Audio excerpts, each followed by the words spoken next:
चलिए, गुरु सहित आप सभी के चरणों में मेरा प्रणाम है, मेरा प्रणाम स्वीकार हो। चलिए, मैं आप लोगों से यूट्यूब चैनल में बहुत दिन बाद आई हूँ, पर मैं आप लोगों को इस कोरोना महामारी, वैश्विक महामारी की जो पूरी दुनिया में हाहाकार मची हुई है, ये हिंदुस्तान में भी है। मैं बंगाल से हूँ, कोलकाता से। यहाँ भी बहुत खराब स्थिति है। उसके बावजूद भी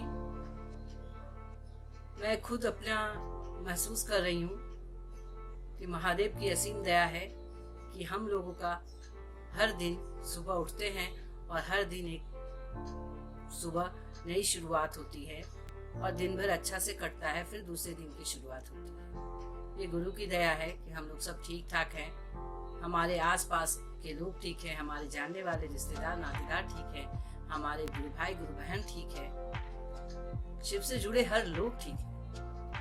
पर मैं आप लोगों से एक शिष्यानुभूति के एक सवाल पे बात करूंगी।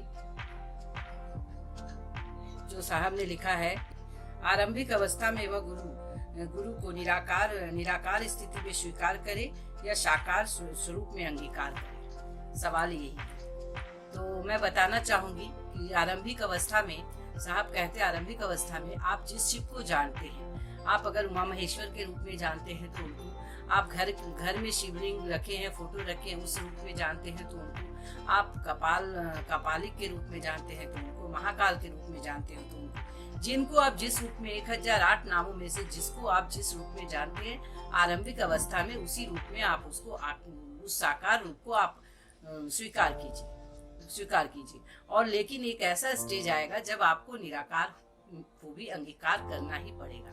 मतलब जो साकार होता है वो निराकार का रूप लेता है, और जो निराकार होता है वही साकार के रूप में आता है।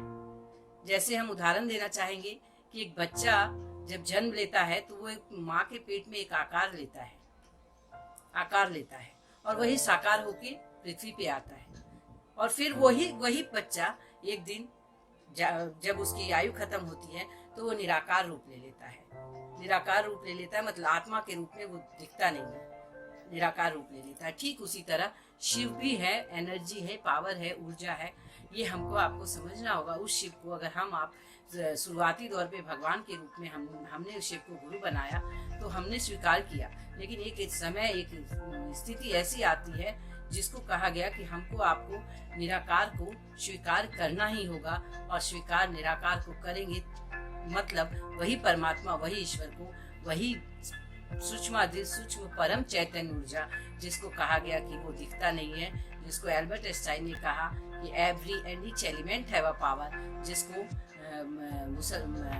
मुस्लिम धर्म ने कहा कि जर्रे जर्रे से चमकता है नूर इलाही, जिसको सनातन धर्म ने कहा कि जर्रे जर्रे में भगवान है, कण कण में भगवान है। आप सोचिए, अगर सारा धर्म, सारे लोग कह रहे हैं कि ईश्वर है, ऊर्जा है, परमात्मा है, वो परम चैतन्य ऊर्जा है, उसमें पावर है, उसको सबको फील करने की चीज है, तो उसी तरह आप भी उस पावर को, उस गुरु को फील कर सकते हैं, एहसास कर सकते हैं, उसको समझ सकते हैं। आइए, मैं आपको फिर अगले एपिसोड में बताऊंगी कि कैसे हमारे आपके गुरु, वो एनर्जी, पावर, ऊर्जा जो है आध्यात्मिक तौर पर, उनको कैसे अपना गुरु बनाया जा सकता है। और ये शिव शिष्यता हमारी आपके जीवन की एक आध्यात्मिक कार्यशाला के रूप में साहब ने आपको दिया है कि जाओ इस 3 सूत्र को, इस शिव गुरु की शिष्यता को एक आध्यात्मिक कार्यशाला के रूप में लोगों के बीच लेकर जाएं, लोगों को बताएं कि ये